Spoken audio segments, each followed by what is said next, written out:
Hello children, in this video we are going to talk about magnetic flux and Gauss's law in magnetism. Now before going to explain magnetic flux, let me help you remind the definition of electric flux, which you have defined as the number of electric field lines passing through a given surface, and the important criteria we mentioned there is the surface has to be perpendicular to the field lines. Now the same concept we are going to adopt here. The only difference is we will replace the electric field lines by magnetic field lines. That is the only difference. The electric field lines is replaced by magnetic field lines. Now you will be having a doubt, what if my magnetic field is not perpendicular to the surface? Then what you have to do is you have to find out the component of magnetic field that is perpendicular to the surface. Component of the magnetic field that is perpendicular to the surface. I'll explain. Suppose this is the surface under consideration. I know that the area vector is perpendicular to the surface, so this will be the direction of the unit vector n cap.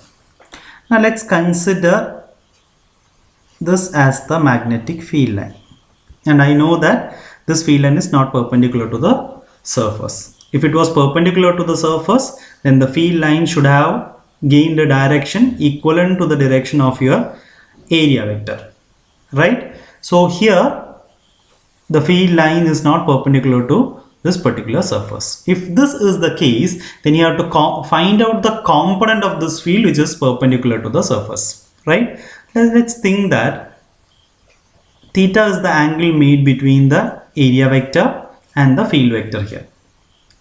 Okay, now I want to find out the component of magnetic field which is perpendicular to the area vector. So that component will be in the direction of area vector, right? So if I want to find it out, this will be the component of magnetic field which is perpendicular to this particular surface, and according to the basic concept, this component will be B cos theta. Okay, B cos theta. So automatically the definition of flux becomes phi is equal to B cos theta times S. Now if you are concentrating on a very small region, whose surface area is considered as ds, then I will write my small flux to be equal to B cos theta ds. Now you could see that surface area is a vector quantity, magnetic field is a vector quantity, and you have this cos theta component along with those two vectors.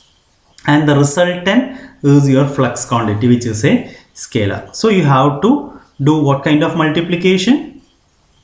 Yes, you have to adopt dot product kind of multiplication. So you can write your flux to be, I'll write it on the right hand side, d phi as B ds cos theta. In vector form I can write d phi is equal to B vector dot ds vector, right? B vector dot ds vector. This is what I have written here. Okay, so if the field line is not perpendicular to the surface, or I can say if the field line is not parallel to the area vector, both represents the same thing. You could see that in my diagram. Area vector is perpendicular to the surface. So what should be, according to our definition, either I have to say my field lines has to be perpendicular to the surface, or I have to say my field lines has to be parallel to the area vector. Now if that is not the case, you should find out the component of magnetic field in the direction of area vector. So if you do that, you can write down the magnetic flux as d phi is equal to B ds cos theta. Now if you have the small flux, you can find out the total flux by integration. So total flux will be equal to integral B vector dot ds vector. Okay, so surface integral of magnetic field is what you call as your electric flux. So whenever you calculate the surface integral of magnetic field, you will get electric flux. Okay, so what is the SI unit of, sorry, I made a mistake here. It's not electric flux, it's a magnetic flux. Sorry, it's a magnetic flux. Okay, so surface integral of the magnetic field gives you the magnetic flux. So here also I made a statement mistake. It's not electric flux, it is magnetic flux. That was a printing mistake. Magnetic flux. Okay, so please correct this in your note also. I have used the same statement given in the notes, so you have to correct it. It's not electric flux, it's the magnetic flux. So surface integral of the magnetic field gives you the magnetic flux. Now if it is a closed structure, then what will I do? I want to represent a closed structure, then I will put like this, closed integral B dot ds, closed integral P dot ds. I have explained about all those representations when we discuss Gauss's theorem in electrostatics. Okay, so please pardon me, I have made a mistake in the statement. The statement is surface integral of the magnetic field is magnetic flux. Here I have written it as electric flux, you have to correct it. Okay, so this much point you have to remember. And what is the SI unit of flux? It is Weber. W-E-B-E-R. W-E-B-E-R. Weber. Okay, and from this unit I can have one more unit for my magnetic field. The SI unit of magnetic field was taught as Tesla. Tesla was the SI unit of magnetic field that we have discussed. Now here I am getting the flux unit as Weber.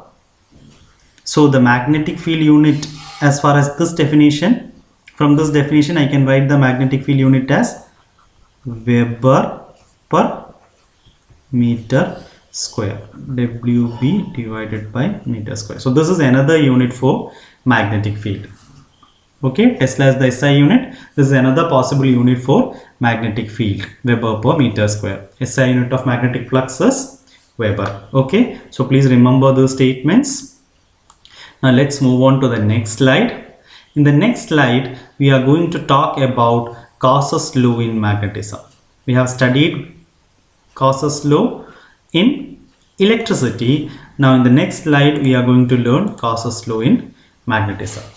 Okay, now according to Gauss's law in electrostatics, we have learned that the closed integral or the surface integral of electric field over a closed surface, we can write it like this: the surface integral of electric field over a closed surface is equal to 1 by epsilon 0 times the total charge enclosed. And you are able to write this statement because isolated charges can exist in space. Isolated charges means a single positive charge or single negative charge, they can exist in space. But this kind of statement cannot be made in magnetism. Why? Because you cannot have isolated poles in magnetism. We have already explained, whenever you have a magnet or a current carrying coil, you have the north poles and south poles. So it always exists as pairs. So you cannot see isolated north pole or isolated south pole. You cannot have monopoles there. Because of this particular reason, you cannot write a similar statement in magnetostatics. Okay, so in magnetostatics, if I want to write down the expression magnetostatics, I have to replace my electric field by magnetic field quantity, right? So I can write the magnetic flux as phi b, phi subscript b represents the magnetic field, as closed integral B dot ds is equal to, since your isolated monopoles doesn't exist, this part will be 0. This part will be 0. Why? Because in the case of a magnetic dipole, you have a pair of equal and opposite magnetic poles. So the net pole strength is the equivalent term that we are going to use in magnetism instead of charge in electrostatics or electricity, right? So here the equal and opposite poles will be having similar value of pole strength, but what happens is they will get cancelled. Or you can say the pole strength associated with the closed surface, pole strength associated with the closed surface will be equal to 0. So it's not like electrostatics, the total flux over a closed surface in magnetism will be equal to 0. Or I can say that the surface integral of magnetic field over a closed surface is equal to 0. This statement is called as Gauss's theorem in magnetism, or you can say Gauss's theorem in magnetostatics. Okay, so in electricity or electrostatics, the total flux, electric flux enclosed by a closed surface is not equal to 0, but in magnetism the total flux enclosed, total magnetic field over a closed surface is equal to 0. Okay, now what is the important point this statement is going to provide you? This statement provides you a very important thing, that is, you cannot have magnetic monopoles. As far as magnets are concerned, your magnets always exist as dipoles. For every magnet or current carrying coil, you can have your north pole and south pole.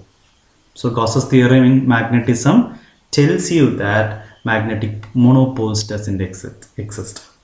Now if due to some reason, if due to any reason monopoles exist, then the right hand side of your Gauss's theorem in magnetism won't be providing you a 0 result. Okay, what was the result that I was writing? For closed integral B dot ds E is equal to 0. This is the Gauss's theorem in magnetism. But if due to any reason this monopole exists, then this may not be equal to 0. There might be a right hand side. Okay, so try to understand what flux and Gauss's theorem in magnetism is. It's very similar to that of the statements we have made in electrostatics, or you can say our first two chapters.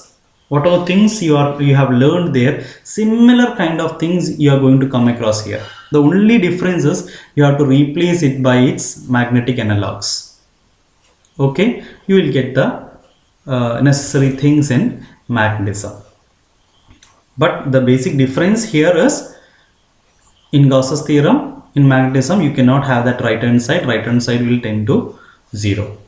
Okay, so study this flux statement, its mathematical expression, its SI unit. Similarly, study the statement for Gauss's theorem in magnetism, and also try to understand what is the significance of Gauss's theorem in magnetism.